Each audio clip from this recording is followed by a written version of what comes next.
Said I wanted to put some of the history that I was telling you about on, like with the island, on film. Well, I would love for you to talk about that. Miss H.C. Hill, I'm here talking to Miss H.C. Hill, who's going to give me a little history of this island that we're looking at across here. Can you tell me, Miss H.C. Hill just got to performing at Hannah Block, and you sung his song Still God, which is a beautiful song.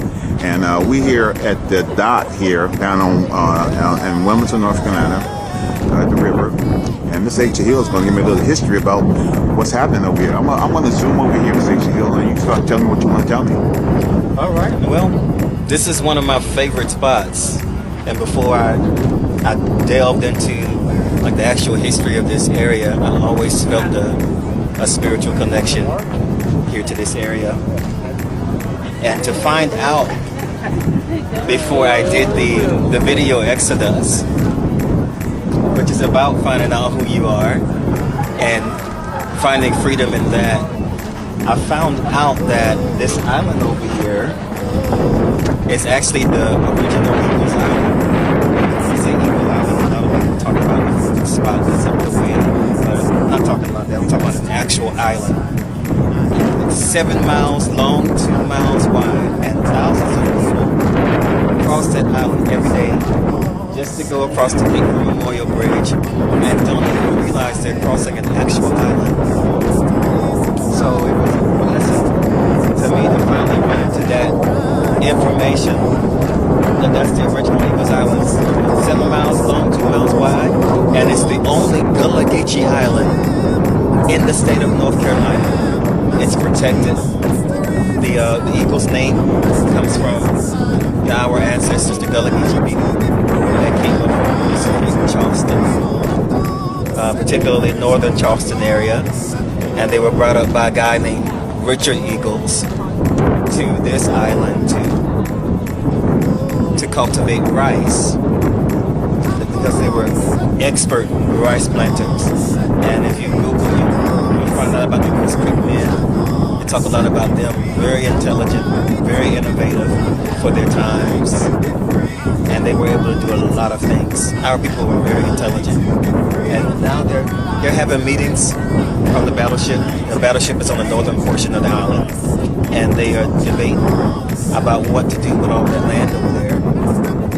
Some want to put apartments, and others want to do like a natural preserve, sort of like a central park for this region, and preserve the Gullah Geechee history.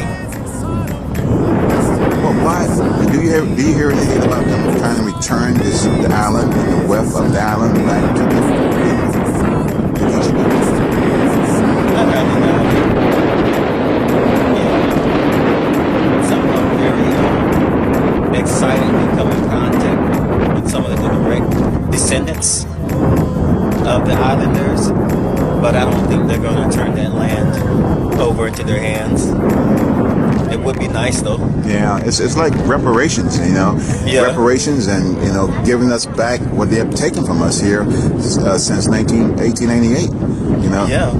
My great grandfather, his name was Solomon Eagles, and that's how I'm linked to the Eagles people that came from over there, and they left around 1898 when all the chaos happened, down here at the river with the violent takeover.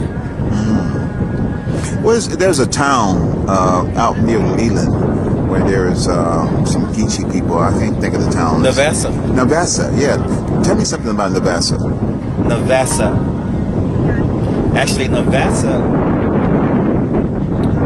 there's something special about that name too. I cannot remember it. I delved into it. I think it's connected to the Bahamas, actually, the West Indies Islands. That is Gullah Geechee territory. My great grandfather was from Navassa. His name was Scott Patrick, and I always felt the connection over there too, to be honest, and didn't realize that it was because of an ancestor. The bloodline goes all the way back. And there's even, I found out from the family historian, shout out to my cousin Lachelle Peck Steen, made it known that there is some land over there that is still in the family name. Wow. And so I haven't had a chance to go over there and stand on it yet, but eventually.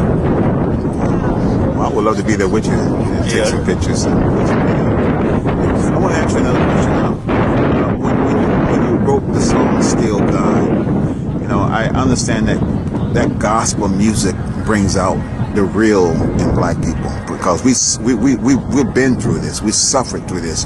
When we're singing gospel songs, we are singing something that's real to us. There's a difference between praising and gospel. What do you feel when you're singing "Still God" and some of your gospel music? It's the message that comes from experience.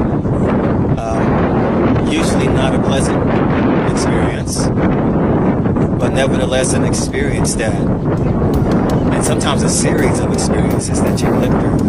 And with me, I went through a year of consistent turmoil back in 2020, and I witnessed experienced the breakdown of a lot of things: the breakdown of a marriage, the breakdown of a family, the breakdown of a church family. And it challenged me as an individual. But what I found out through all of it, and through people shifting, people flipping and changing on me, my relationship with the Creator became better,